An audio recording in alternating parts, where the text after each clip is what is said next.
네, 안녕하세요. 네, 조국 법무장관의 활동 좀 정리해 봅시다. 예, 본격적으로 이제 활동 시작하고 있어요. 예, 역시 핵심은 검찰에 대한 거겠죠. 예, 예, 그러다 보니까 이제 현 검찰하고 묘한 긴장감도 나타나는데 네, 지금 조 장관이 여전히 SNS 활동을 활발히 하고 있거든요. 예, 오늘 그 자기 페이스북에다가 법무부 자료를 하나 올렸어요. 이 어, 조국 장관의 오늘 활동에 대해서 정리한 보도 자료를 이제 그대로 올렸는데 예, 그 글의 이제 제목이 이제 조국 법무부 장관은 오늘 다음과 같이 지시하였음 이렇게 돼 있는데 지금 검찰개혁 추진 지원단과 정책기획단이 협의하여 제2기 법무검찰개혁위원회를 신속히 발족할 것이라고 합니다. 네, 이 검찰개혁 추진 지원단이 조 장관 취임 이후에 새로 생긴 조직이에요. 맞아요. 예, 여기에는 지금 황희석 전 법무부 인권국장이 새로 보임됐는데 어허, 이제 이 황 단장이죠. 황 단장은 검사나 고시 출신이 아니라 민변 변호사 출신이에요.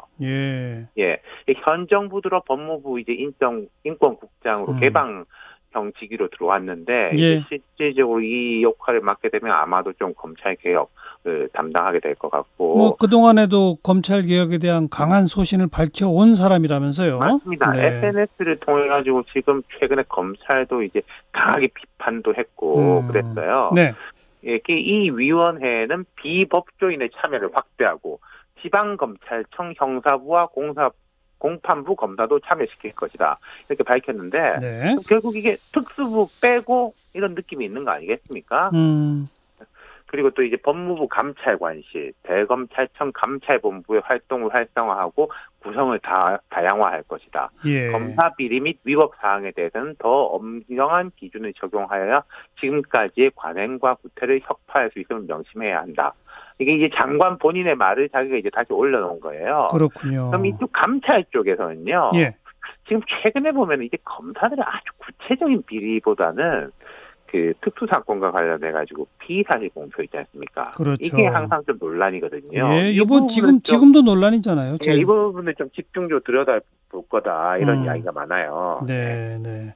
그리고 검찰 내부의 유명한 그 내부 고발장 이문정 검사를 조 장관이 직접 언급했다면서요? 맞습니다.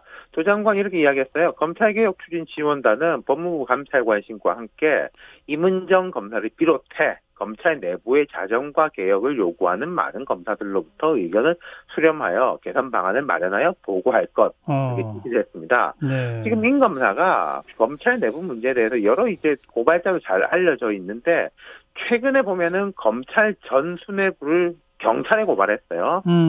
예, 근데 이 경찰이 요 관련 수사를 하면서 그 전 검사에 대해서 그 압수수색 영장을 청구하니까 검찰이 기각했다. 예, 예. 이걸 이제 임 검사가 이야기를 하면서 또 현 검찰 수뇌부를 강하게 비난하고 있고 또 검찰의 조 장관 주변 수사에 대해서 또 맹비난하고 그랬죠. 있거든요. 네. 예. 근데 바로 그 이문정 검사를 비롯해서 검찰 잘 들어라. 그렇죠. 예. 검찰 내부에도 기존 검찰 개혁하자는 목소리 많으니까 그걸 잘 듣자 이거잖아요. 네, 네. 결국은 검찰 지금 지휘부하고는 긴장을 빚게 되겠네요. 그렇죠. 근데 이 부분까지는 뭐 누가 뭐라고 할 수 없는 거예요, 사실은. 네. 이 정도까지는. 근데 이제 앞으로 조금 더 미묘한 것들이, 자, 조 장관이 오늘 이런 이야기 했습니다. 인사청문회에서 국회의원들이 제기한 법무검찰 관련 지적사항을 신속히 검토하고 대책 수립할 것. 특히 검찰의 직접 수사 축소, 형사부, 공판부 강화, 우대, 기타 검찰제도 개선에 대한 방안을 수립할 것 이랬는데 여기서 직접 수사 축소 및 형사 공판부 강화는 이번 청문회 때도 나왔지만은 주로 민주당에서 금태섭 조홍천 의원이 계속 이야기했던 거예요. 그렇죠. 이 두 사람은 다 검사 출신인데 그렇죠. 조국 장관이 민정수석 시절에 주도적으로 만든 검경수사권 조정 및 검찰개혁 안에 그런 부분이 빠져 있다라고 계속 지적했거든요. 맞아요. 이게 다 좀 적폐 수사 손쉽게 하려고 그러는 거 아니냐. 또 윤석열 검찰총장에 대해서도 인주수사 과잉이다. 중앙지검장 시절에 비판을 했는데 이 사람들이 여권 지지층으로부터 당시엔 맹비난을 받기도 했고 별로 뭐 청와대나 이런 이야기를 귀를 별로 안 기울였거든요. 근데 이게 끝나고 나니까 청문회 끝나고 나니까 이제 수용하자 이러고 있는 건데 문제는 이 특수부 라인이 지금 조 장관 주변을 수사하고 있는 수사 주체라는 점인 거죠. 맞아요.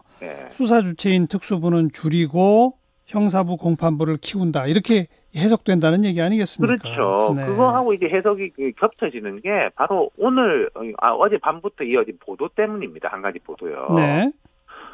조 장관 취임 직후에 법무부 차관이 검찰차장에게, 법무부 검찰국장이 대검 반부패 수사부장에게 연락을 해가지고 조 장관 주변 수사에서 윤석열 총장을 지휘라인에서 배제하자, 특수팀으로 재편하자, 이런 제안을 했다가 곧바로 이런 지하에 거절당했다는 거거든요. 뭐 일제히 언론 보도됐죠. 예. 근데 이제 법무부 차관하고 검찰국장은 아니 이게 장관에게 이야기하고 한 게 아니라 그냥 아이디어 차원에서 한 예. 말이다. 예. 우연히 두 사람이 거의 동시에 했다. 예. 뭐 이렇게 주장했는데 제가 지금 법무부 활동 세 가지로 나눠서 말씀드렸습니다. 첫 번째 거는 검찰 조직이 좀 불편하겠지만은 뭐라고 말할 수 없는 뭐 저항할 논리 자체가 없는 것들 예. 당연한 거예요. 예. 두 번째 특수부 줄이고 이건 해석 여하에 대해서 따라서 좀 이게 애매하게 보일 수 있는 것이고 논란이 될 수 있는. 예. 세 번째 아이디어 차원에서 전화했다. 장관한테 말 안 했다. 이건 그냥 좋지 않은 거예요. 누가 봐도. 네. 예. 조국 장관도 이건 언론 보도 보고 알았다. 자기는 몰랐다. 뭐 이렇게 그렇죠. 하지 않았습니까? 몰랐다. 예. 언행을 조심해야 된다. 이렇게 말을 했습니다. 앞으로 이런 일 자주 벌어지겠죠. 자주 벌어질 겁니다. 법무부하고 검찰이 명분과 해석을 놓고 갈등을 벌일 일들이 많이 생길 거예요. 그리고 조 장관 주변에 대한 수사는 검찰이 칼자를 쥐고 있는데 검찰 개혁에 대한 건 조 장관이 칼자를 쥐고 있고 할 수 있는 게 되게 많습니다. 예. 특수부 축소 같은 건요. 법제화 필요 없어요. 그냥 하면 되는 거거든요. 예. 그리고 대검이 올린 대검 사무국장 인사안을 다른 사람으로 바꿨습니다. 예. 인사 문제 역시 그렇고 이런 부분에 대해서는 될 건데 결국 이거예요. 양쪽 다 힘은 있어요. 근데 예. 명분을 어떻게 지키느냐. 예, 명분을 예. 지키지 못하면은 예. 힘을 잘못 쓴다 이런 비판 받을 거니까요. 예. 예. 이게 지금 법무부 장관과 검찰 사이의 갈등이라는 게 뭐 세상 처음 벌어지는 일처럼 여기시는 분들 많은데 조금만 거슬러 가면 강금실 장관 때, 천정배 장관 때, 또 최근에는 최동욱 검찰총장하고의 법무부 장관과의 법무장관하고의 그러니까요. 갈등이 있었죠. 예. 뭐 자주 있었던 일입니다, 사실. 네. 네. 수고하셨습니다. 감사합니다. 윤태권 실장이었어요.